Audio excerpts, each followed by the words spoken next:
안녕하세요. 박문기입니다. 여러분, 이번 시간에는 저번 시간에 이어서 임종요양보호에 대해서 살펴보도록 하겠습니다. 그럼 임종이라고 하는 건 죽음을 맞이하는 그런 단계에 대한 그 요양보호라고 생각하시면 되는데요. 그럼 첫 번째 나오는 게 뭐냐면 사전연명의료의향서에 대해서 나와요. 그러면 요거에 대해서 알아보기 전에요.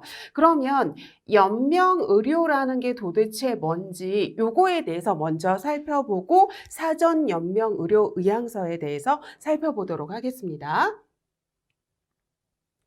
그러면 여러분 연명의료라고 하는 건 뭐냐면요. 여기 있는 연명의료라는 말부터 먼저 살펴보고 가도록 하겠는데요. 연명의료라고 하는 건 임종 과정에 있는 말기 환자 있잖아요. 임종 과정에 있는 환자, 말기 환자죠. 그죠? 말기 환자죠.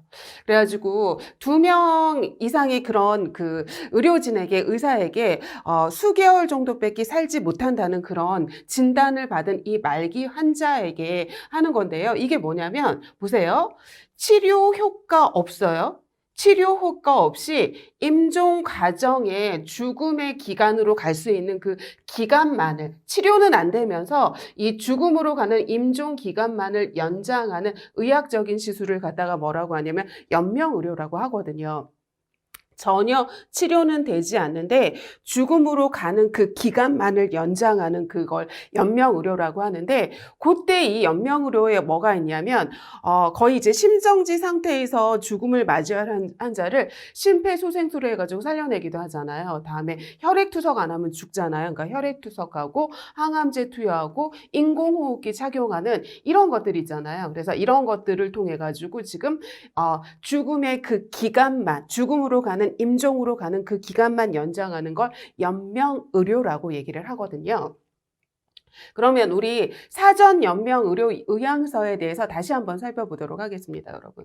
그러면 연명의료를 할지 안 할지를 내 의향을 묻는 그걸 갖다가 의향서거든요. 그걸 작성한다는 거예요. 그런데 죽기 전에 미리 내 연명의료를 할지 안 할지를, 나의 의향을 미리 작성해 놓는 기록이라고 생각을 하시면 되거든요. 그렇기 때문에 누가 하는 거냐면 19세 이상의 성인이면 본인 스스로 할 수 있고요. 특히 누구냐면 이 말기 환자, 죽음을 맞이할 이 말기 환자가 하는 거겠죠. 그런데 본인 스스로 해야 되는 거고 의식이 깨끗하고 명료할 때 해야 된다고 생각하시면 되고요.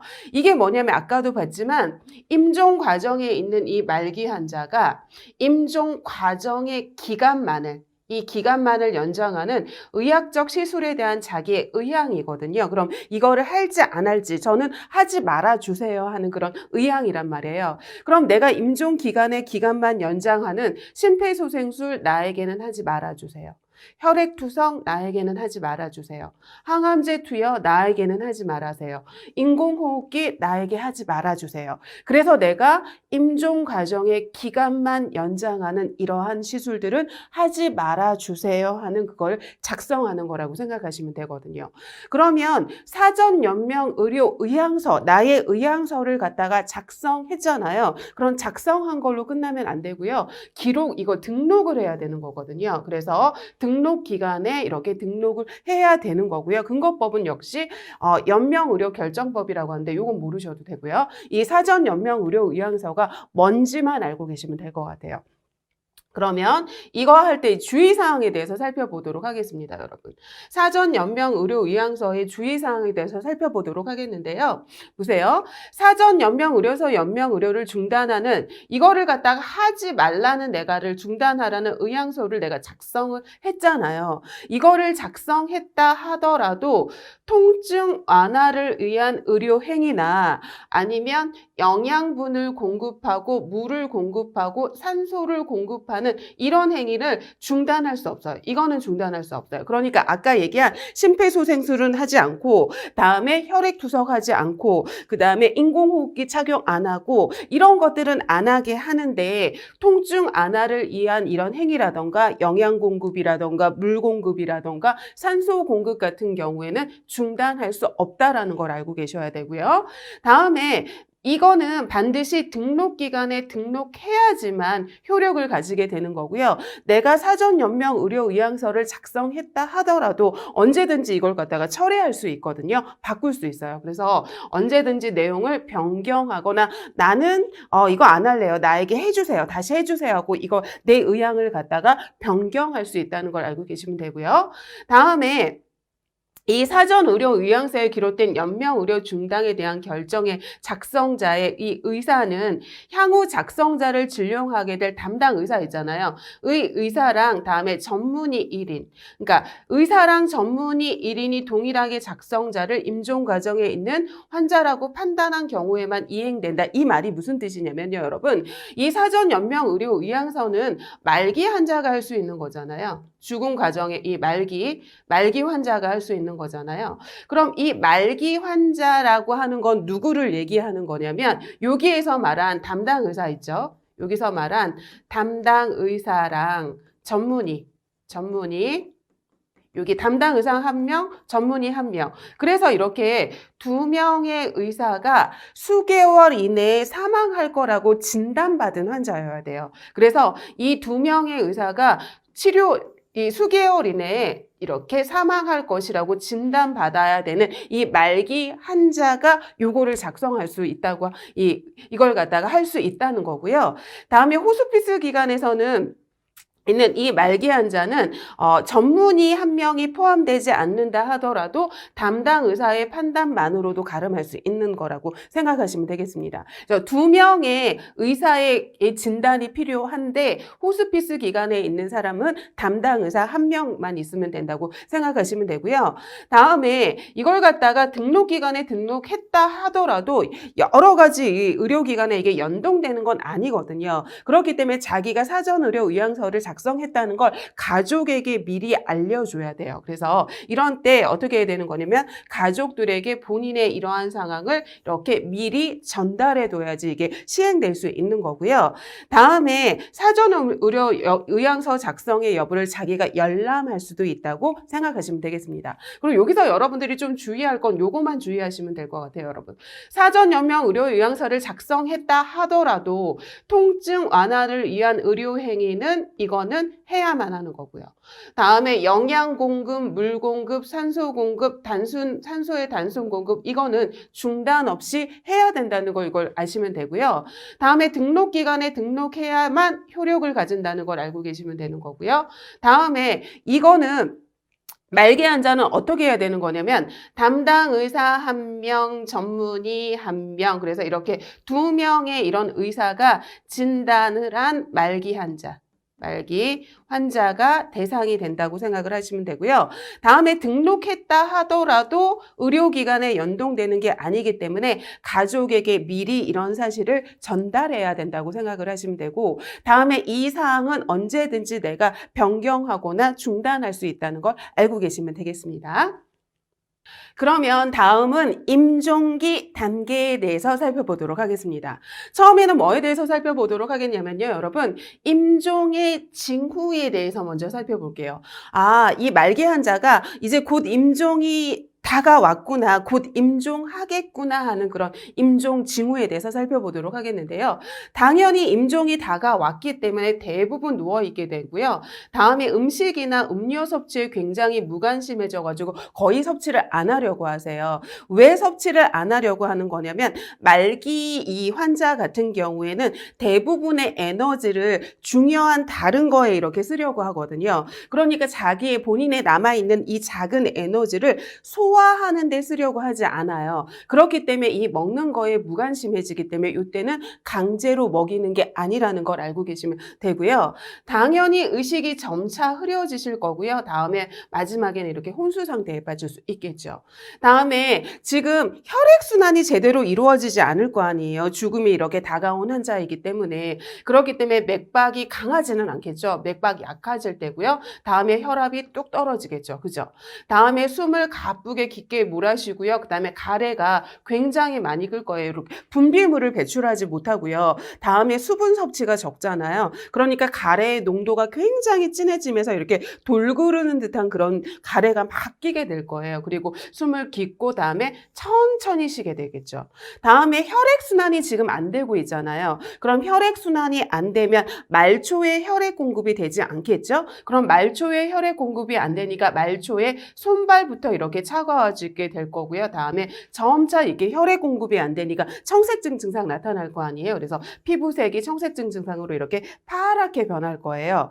다음에 마지막으로는 이렇게 항문 괄약근이 열리게 되거든요. 항문 괄약근이 열리면서 대소변 의식하지 못하고 실금, 실변하게 되면서 항문 괄약근이 이렇게 열리게 되겠죠. 그래서 임종, 이런 증상이 나타나면 곧 임종하시겠구나 하는 그런 증상이라고 생각하시면 되겠습니다. 다음은 임종의 적응 단계에 대해서 나오는데요. 이건 정말 중요하고요. 반드시 알아야 되고 국시에 가장 많이 나온 거라고 생각을 하시면 되거든요. 그러면 여기에서는 시험 문제가 어떻게 나오냐면 두 가지 형태로 나오거든요. 첫 번째 형태는 뭐냐면 이 임종의 단계의 순서를 얘기하세요 해가지고 시험 문제 첫 번째는 뭐냐면 여기 순서로 맞게 연결된 것은 해가지고 시험 문제 나오고요. 두 번째는 뭐냐면 어떤 거에 대한 설명을 해놓고 이게 지금 이 중에서 어느 단계예요 하고 이 단계를 물어보는 시험 문제가 나오거든요. 그렇기 때문에 여러분들은 이 첫 번째에 대비를 해서 이 순서부터 외우셔야 되는 거거든요. 그래서 임종의 단계는 어떻게 외우시면 되냐면 부분타 우수 하고 외우시면 돼요. 그래서 부분타 우수 하고 외우시면 되거든요. 그러면 부분타 우수니까 부정하게 되고요. 다음에 분노하게 되고요. 그죠? 다음에 뭐 하게 되는 거냐면 타협하게 되고요. 다음에 뭐 하게 되는 거냐면 우울의 단계에 빠지게 되고요. 마지막으로 자신의 죽음을 이렇게 수용하는 단계로 가게 되는 거거든요. 그래서 요 순서가 시험 문제 잘 나오거든요. 그래서 부정의 단계, 분노의 단계, 타협의 단계, 우울의 단계, 수용의 단계로 간다는 걸 알고 계셔야 됩니다. 그래서 부분타 우수하고 외우시면 돼요. 그러면 이 순서는 이제 외우셨으니까 제가 설명을 해놓고 어느 단계예요 하는 그런 시험 문제도 나온다 그랬잖아요. 그럼 그 내용에 대해서 한번 살펴보도록 할게요. 그럼 맨 처음에는 부분타 우수에서 이게 부정의 단계에 되는 거죠. 그럼 암 진단을 받았어요. 그럼 만약에 내가 암 진단을 받아서 뭐 3개월 남으셨습니다. 뭐 6개월 남으셨습니다. 하고 이렇게 그 진단에 대한 걸 받게 되면 나의 죽음에 대한 이런 진단을 받게 되면 맨 처음에는 아니야. 아닐 거야. 오진일 거야. 이 병원에서 잘못 진단한 걸 거야 하면서 이렇게 큰 병원을 여러 병원 돌아다니면서 이렇게 다시 진단을 받게 되는 거죠. 그죠? 그래서 이때는 뭐냐면 대상자가 굉장으로 충격적으로 반응하게 되죠. 그리고 사실로 받아들여지려고 하지 않아요. 그래서 여기서는 어떻게 하는 거냐면 아니야. 아닐 거야. 오진일 거야. 뭐 이렇게 하고 이렇게 나의 그 진단을 부정하는 단계라고 생각을 하시면 돼요. 그래서 이렇게 부정의 단계 다음엔 그 다음엔 어떤 단계로 나가는 거냐면 분노의 단계로 넘어가게 되는데요. 분노의 단계라고 하는 건 맨 처음에 아닐 거야. 거기 병원에서 오진한 걸 거야 하고서 큰 병원을 여러 병원을 다녀봤는데 똑같은 진단이 나와요. 그럼 부정할 수 없잖아요. 그럼 그때는 막 화가 나는 거죠. 왜 하필 나야? 다른 사람들은 아무렇지도 않은데 나보다 더 안 좋게 나쁘게 대한 사람들도 정말 잘 사는데 왜 하필 나야? 내가 뭘 그렇게 잘못했다고 하면서 이렇게 분노의 단계로 넘어가거든요. 그래서 막 이러는 거죠. 아니야. 뭐 나는 아니야. 뭐 막 이렇게 하면서 어떻게 하는 거냐면 왜 하필 나야? 왜 하필 나야? 왜 하필 나야? 막 이렇게 이게 분노의 감정을 이렇게 표시하게 되거든요. 그래서 이때는 반항과 분노로 이렇게 표출하게 되고요. 그리고 난 다음에 혼자 있는 게 아니라 뭐냐면 목소리를 굉장히 높여서 불평을 하게 되고요. 그리고 여러 사람이 이렇게 관심을 끌려고 하죠. 왜 내가 이렇게 되는지, 왜 이렇게 자신의 분노의 감정을 막 이렇게 표출하려고 하거든요. 그래서 이 대상자나 아니면 가족에게나 의료진에게 좀 이렇게 불평이나 불만을 이렇게 표출하는 단계라고 생각하시면 되겠습니다. 되겠습니다. 그리고 난 다음에 이제 분노의 단계에서 그 다음에 어떤 단계로 가게 되는 거냐면 타협의 단계로 가게 되거든요. 그래서 화를 막 내고 막 왜 하필 나여야 돼 하면서 막 화를 내도 소용이 없다는 걸 알게 되잖아요. 그럼 그때는 어떻게 되는 거냐면 타협하고 협상하려고 하거든요. 이 타협을 협상의 단계라고 해도 돼요, 여러분. 그럼 이때는 뭐냐면 이제 죽을 수밖에 없어요. 그거는 이제 알겠어요. 그럼 어떻게 하는 거냐면 막내딸 시집갈 때까지만 살게 해주세요. 막 요번에 뭐 저희 애가 그 대학 고3인데 대학 입시 대학 뭐 들어가는 것까지만 보고 그때까지만 살게 해주세요. 아니면 내 재산을 다 이렇게 그 내놓을 테니까 봉사하고 막 이런 데 다 쓸 테니까 그러면 날 살게 해주세요 하고 이렇게 타협하고 협상하는 단계로 이렇게 가는 거거든요. 그래서 제3의 길을 선택하는 거죠. 그래서 요 때까지만 막 살게 해주세요 하고 타협하고 협상의 단계로 가게 되는 거고요. 그 다음에는 이제 무슨 단계로 가게 되는 거냐면 우울의 단계로 넘어가는데요. 협상을 해도 뭐를 해도 안 된다는 걸 알아요. 그러면 이제 어떻게 되는 거냐면 우울의 감정에 빠지게 되거든요. 그래서 이때는 여러분 아무런 의사 표현을 안 하고요. 이때는 어떻게 해야 되는 거냐면 그냥 땡땡땡땡 그래서 거의 말을 안 하게 돼요. 그래서 이게 더 이상 회복 가능성이 없다고 느끼면서 침울해지고요. 그렇기 때문에 이때는 그냥 어떻게든 대상자가 자기 자신의 감정을 표현하도록 그냥 두어야 되는데 대부분은 감정 표현을 안 해요. 그래서 이 가족들이 어떻게 하시냐면 차라리 이 분노의 감정을 표출할 때가 더 마음이 편했다고 하시거든요. 그래서 이때는 거의 감정 표현을 안 한다고 생각을 하시면 되고요. 그리고 이제 마지막 단계는 이제 자신의 죽음을 수용하는 단계거든요. 내 죽음을 인정하고 그럼 내 죽음을 인정하면 이제 얼마 남지 않았잖아요. 그러면서 이제 그동안은 나만 보였었거든요. 그러면서 이제 다른 가족들이 보이게 되는 거예요. 그래서 죽는다는 사실을 받아들이고요. 다음에 이제 머나먼 여정을 떠나기 전에 자기의 마지막 이렇게 정리하는 시간을 갖게 되는 거죠. 그래서 이때는 어떻게 하는 거냐면 이제 나는 지쳤어. 이제 더 이상 지쳤어. 이제 곧 가야 돼 하면서 그걸 인정하게 되는 거거든요. 그런데 요런 설명들로 나오기도 하지만 여러분 어떤 말을 딱 이렇게 해놓고 이게 어느 단계인가 하고 물어보는 경우도 많거든요. 근데 여러분들이 여기서 좀 헷갈리는 게 어떤 게 헷갈리는 거냐면 보세요. 여기도 아니야가 들어가고 여기도 아니야가 들어가잖아요. 그럼 아니야가 들어갔을 때 하나는 부정의 단계고 하나는 분노의 단계죠. 그러면 대부분 어떻게 나오냐면 부정의 단계는 그냥 부정이잖아요. 그러니까 아니야 아닐 거야 막 이런 식으로 나오는데 분노는 화를 표출하는 거잖아요. 그러니까 왜 하필 나야? 왜 내가 나야? 하면서 이렇게 요런 아니야 다음에 왜 하필 나야라는 요 표현이 들어가면 아니야라 하더라도 부정이 아니라 분노의 단계라는 걸 알고 계시면 되고요. 다음에 타협의 단계라고 하는 건 뭐 막내딸 시집갈 때까지만 살게 해주세요. 뭐 할 때까지만 살게 해주세요. 그런 표현이 들어가면 된다고 생각하시면 되고요.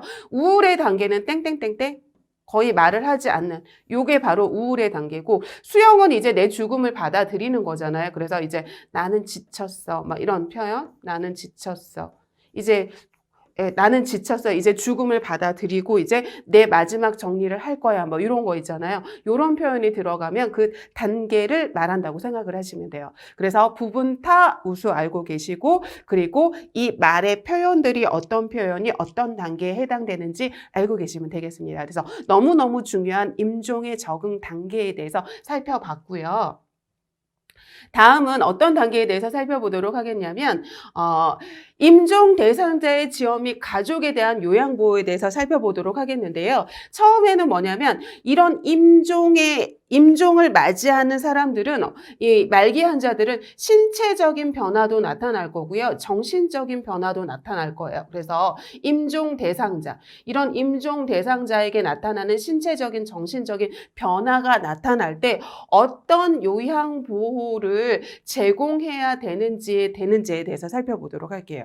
그러면 맨 처음엔 이제 신체적인 변화에 대해서 먼저 살펴보도록 하겠는데요. 맨 처음엔 어떤 양상의 변화가 나타나게 되냐면 호흡 양상의 변화가 나타나게 되거든요. 그래서 어떻게 되는 거냐면 호흡의 수와 깊이가 불규칙해지겠죠, 당연히. 다음에 호흡이 거의 없어요. 무호흡이었다가 갑자기 어떻게 되는 거냐면 깊고 빠른 호흡이 이 두 개가 이렇게 교대로 반복이 되게 되거든요. 그럼 이걸 갖다가 우리 무슨 호흡이라고 하는 거냐면 체인스톡 호흡이라고 하거든요. 체인스톡 호흡이라고 하고 이 호흡을 우리 무슨 호흡이라고 하는 거냐면 임종시 호흡이라고도 얘기를 합니다. 그래서 숨을 쉬지 않다가 가만히 숨을 쉬지 않고 이 단계가 여기 시간이 있다가 또 갑자기 숨을 막 빠르게 쉬다가 다시 또 숨을 쉬지 않다가 다시 또 숨을 빠르게 쉬다가 하는 이게 두 개가 무호흡과 깊고 빠른 호흡이 이렇게 교대로 반복하는 체인스톡 호흡이 임종시 호흡이거든요. 그럼 이게 지금 호흡이 제대로 되지 않는 상황이잖아요.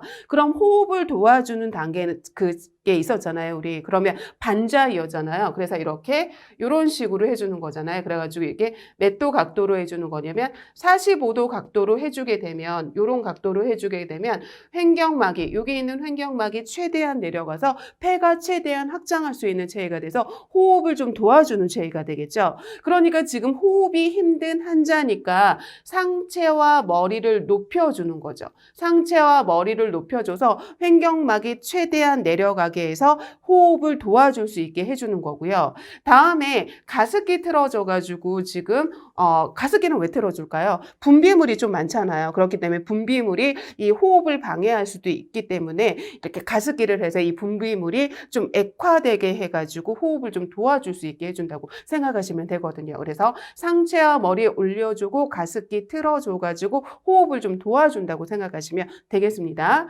다음에는 체온의 변화에 대해서 살펴보도록 하겠는데요. 임종이 다가오면 혈액순환 안 되잖아요. 그러면 임종이 다가오면 혈액순환이 안 되죠. 그죠? 혈액순환이 안 될 거예요. 그러면 혈액순환이 안 되기 때문에 말초의 혈액 공급이 제대로 되지 않겠죠. 그렇기 때문에 말초인 손발부터 시작해가지고 팔다리로 점쳐 싸늘해지는 거죠. 그래서 말초인 손발에 이렇게 혈액 공급이 되지 않으니까 손발부터 시작해서 점차적으로 이렇게 싸늘해지고 체온이 이렇게 떨어지게 되는 거죠. 그리고 난 다음에 혈액 공급 안 되니까 청색증 증상 나타나잖아요. 그래서 청색증 증상으로 이렇게 파랗게 변하게 되겠죠. 그죠?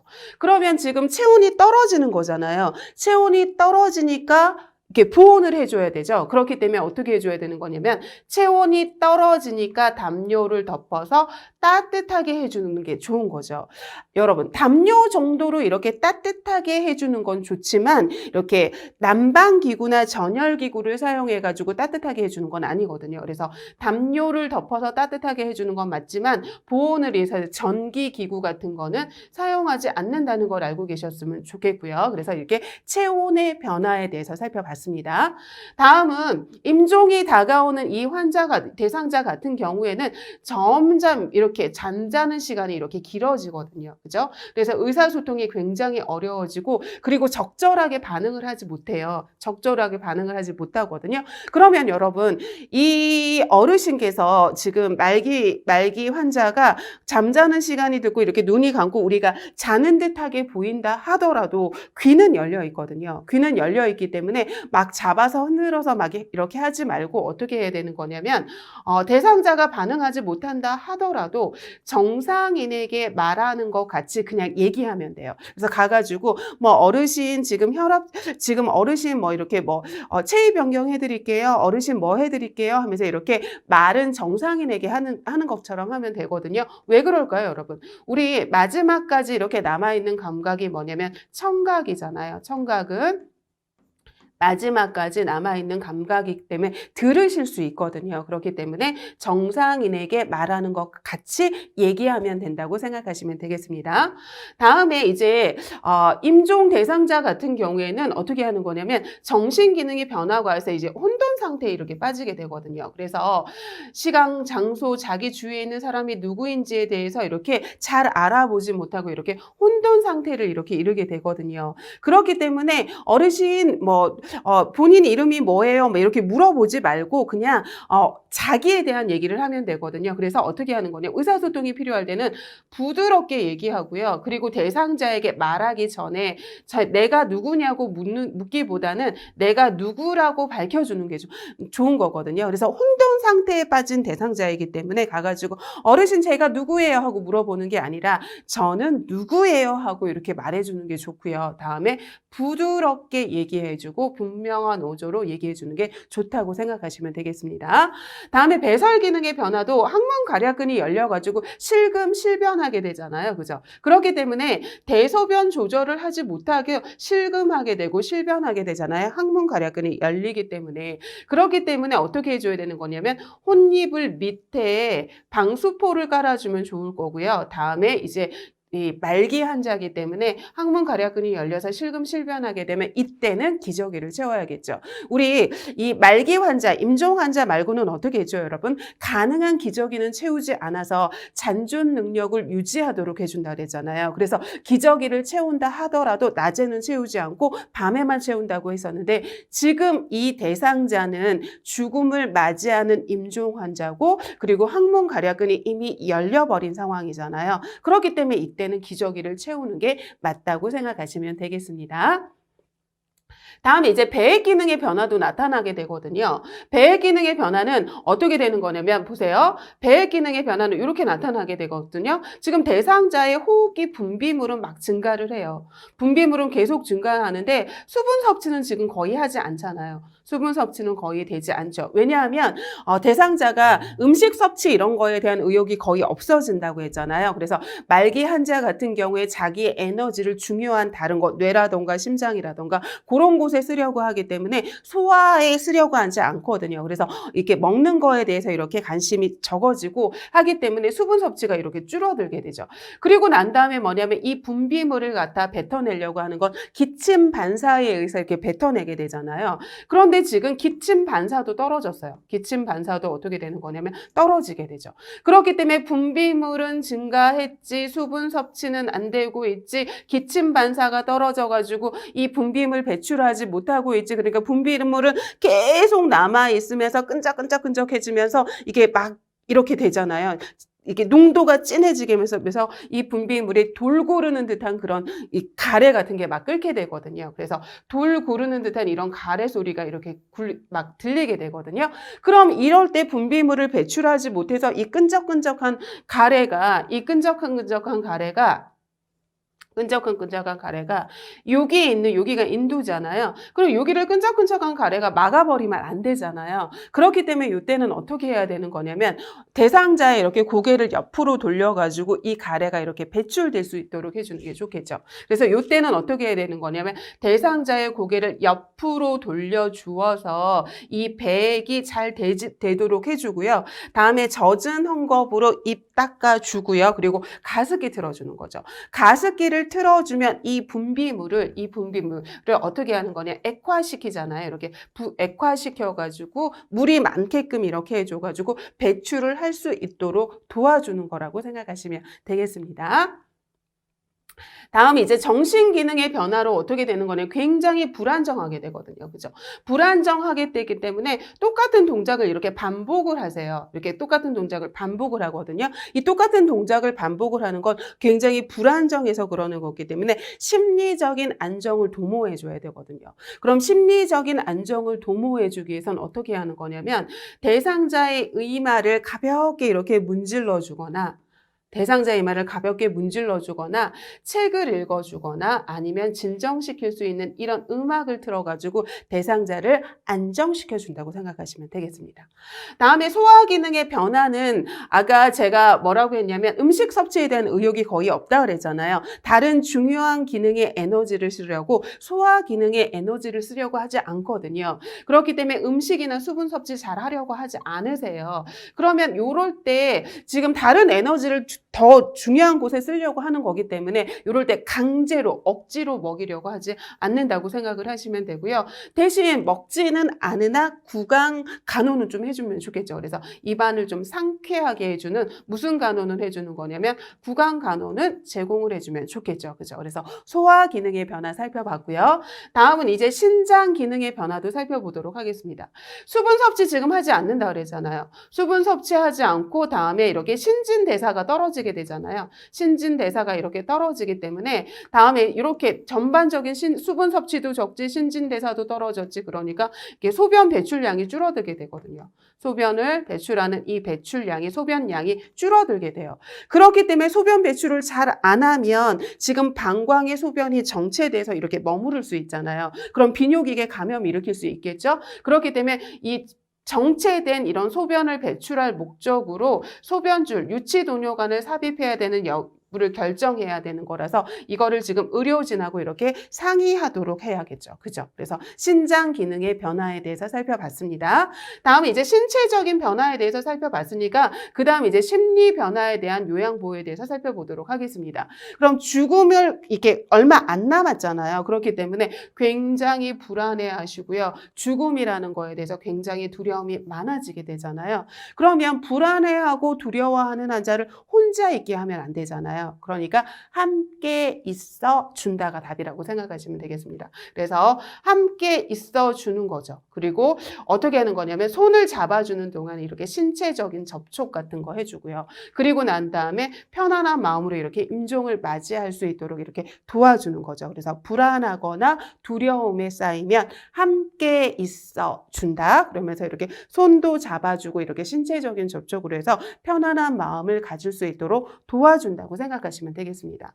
다음에 이제 정서적으로 이렇게 고립되어 있잖아요. 그래서 정서적으로 이렇게 고립되어 있기 때문에 사람은 누구나 혼자 죽음을 맞이하는 걸 원치는 않잖아요. 그렇기 때문에 죽는 순간까지 자신이 누군가에게 필요한 사람을 원하고 그 다음에 부담을 주고 싶지는 않아 하거든요. 그래서 이렇게 정서적으로 이렇게 고립되어 싶지 않아요. 누구나 다 똑같겠죠? 그럼 이때 어떻게 할까요, 여러분? 대상자한테 항상 관심을 가져야 되는 거고요. 그리고 대상자가 만나고 싶어 하는 사람이 있다면 그 만나고 싶어 하는 사람을 충분히 만나게 해줘가지고 정서적으로 고립되지 않도록 해준다고 생각하시면 되겠습니다. 다음에 의사결정에 참여하길 바라시거든요. 왜냐하면 죽음을 얼마 남지 않았다 하더라도 지금 대상자는 의사결정에 참여하고 싶어 하고요. 또 끝까지 자기가 누군가에게 도움이 필요한 사람을 자신의 도움이 필요한 사람을 돕고 싶어 하시거든요. 그러니까 의사결정에 참여하도록 해주고요. 자신의 죽음에 대해서 이렇게 참여하도록 도와주고요. 그리고 타인을 도울 수 있는 기회를 갖도록 이렇게 해주는 것도 좋은 거라고 생각하시면 되겠습니다. 뭐 이런 거 장기 기증이라던가 이런 거를 본인이 하겠다 하면 그걸 갖다가 이렇게 그러니까 내 죽음이 헛되지 않게 해주기 위해서 내 장기를 기증하겠습니다. 뭐 이런 경우 있잖아요. 그러면 이런 기회를 가질 수 있도록 이렇게 도와주는 방법도 이 의사결정 참여의 방법이라고 생각하시면 되죠. 다음에 이제 요양보호사가 임종 대상자의 그 요양보호를 할 때 고려할 점이에요. 그럼 어떻게 해야 되는 거냐면 함께 있어 준다잖아요. 불안해하고 불안정하기 때문에 두려워하기 때문에 함께 있어 주는 거죠. 그래서 임박한 대상자의 곁에 머무르고 함께 있어 주는 거죠. 그래서 알림으로써 대상자한테 어르신 제가 계속 옆에 있어 드릴 거예요 하고 대상자가 지금 편안하게 죽음을 맞이할 수 있도록 해주는 거고요. 다음에 고통이 없이 편안한 임종을 맞을 수 있도록 도와주고 대상자에게 관심 가지고 정서적으로 고립되지 않도록 대상자가 만나고 싶은 사람은 만날 수 있도록 해주고 임종 대상자 당연히 존중해줘야 되는 거고요. 다음에 요양보호사가 내가 무슨 기독교를 가지고 있다 하더라도 그걸 갖다가 자꾸 죽기 전에 전도하려고 막 이렇게 하지 마시고요. 대상자가 임종을 하기를 원했던 장소나 희망하는 종교 의식을 가지도록 하는 거지 요양보호사의 종교를 강요하거나 이러는 건 아니라고 생각하시면 되겠습니다. 그 다음에는 뭐에 대해서 살펴보겠냐면요, 여러분. 임종 시기별 요양보호에 대해서 살펴보도록 하겠는데요. 임종이 가까웠어요. 그럼 임종이 가까운 대상자의 요양보호를 어떻게 하는지에 대해서 살펴보도록 할게요. 그러면 아까 호흡하기 힘들어진다고 했잖아요. 그러면 호흡을 도와줘야 되잖아요. 그러니까 침상 머리를 높여주는 거죠. 그래서 이렇게 반자이 상태로 해가지고 몇 도 각도냐면 이렇게 45도 각도인 이 반자이 상태를 하게 해가지고 호흡을 좀 편안하게 도와주는 거고요. 다음에 대상자의 머리를 옆으로 해가지고 분비물이 배출되도록 이렇게 해줘야 되는 거겠죠. 다음에 대상자의 항문 가략근이 열려서 실금실변하게 되잖아요. 그럼 이렇게 실금실변을 했을 때는 즉시 따뜻한 물로 닦아주고 기저귀 갈아줘야겠죠. 그죠? 다음에 혼수 상태인 경우에도 대상자가 마지막까지 뭐는 이렇게 감각이 남아있냐면 청각이 남아있을 수 있기 때문에 대상자를 이렇게 말을 함부로 한다던가 그런 건 좀 조심하셔야 되는 거고, 이렇게 마지막까지 청각은 있으니까 들으실 수 있다는 걸 염두에 두고 이렇게 요양보호를 제공해야 된다고 생각하시면 되겠습니다. 다음은 임종 후의 요양 보호에 대해서 살펴보도록 하겠는데요. 요거 굉장히 중요하고요. 그리고 시험 문제 굉장히 잘 나오는 파트라고 생각하시면 되거든요. 그래서 임종하고 나면 몸이 굳는 사후강직이 나타나게 되거든요. 몸이 굳는 이렇게 사후강직이 나타나게 되는데요. 사후강직은 죽은 지 2시간에서 4시간 후부터 시작이 돼요. 그렇기 때문에 사후강직이 나타나기 전에 몸이 굳기 전에 바른 자세를 취해줘야 된다고 생각하시면 되거든요. 그래서 사후강직이 시작하기 전에 바른 자세를 취하게 하는 게 우리 간호라고 생각을 하시면 되고요. 다음에 두 번째도 굉장히 중요한 것들이 나오는데요. 다 중요하고 시험 문제 잘 나오거든요. 두 번째는 연명 의료를 받거나 이랬을 경우에 우리 튜브나 장치가 이렇게 부착되어 있는 경우가 있잖아요. 그죠? 그러면 튜브나 이렇게 장치가 이렇게 부착되어 있는 경우는 이거를 요양보호사가 제거하는 게 아니고요.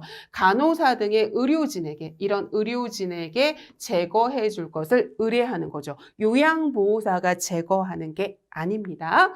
다음은 대상자를 똑바로 눕히고, 이것도 굉장히 중요한데 어떻게 하는 거냐면 여러분, 베개를 사용한다예요. 여러분, 베개를 빼준다가 아니라 베개를 사용하는 거죠. 그래서 지금 이렇게 베개가 이렇게 있잖아요. 그럼 베개가 있으면 이런 거죠.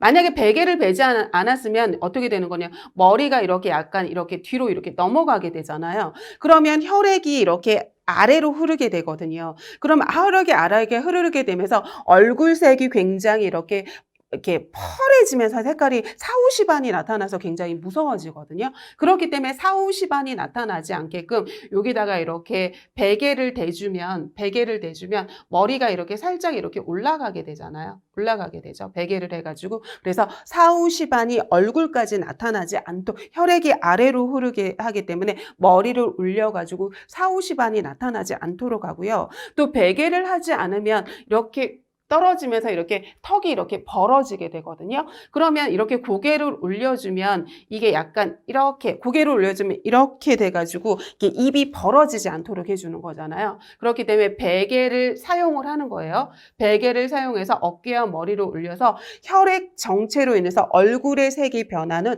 사후시반이 나타나지 않도록 해주는 거고요. 다음에 입이 벌어지는 것을 예방해 준다고 생각하시면 되겠습니다.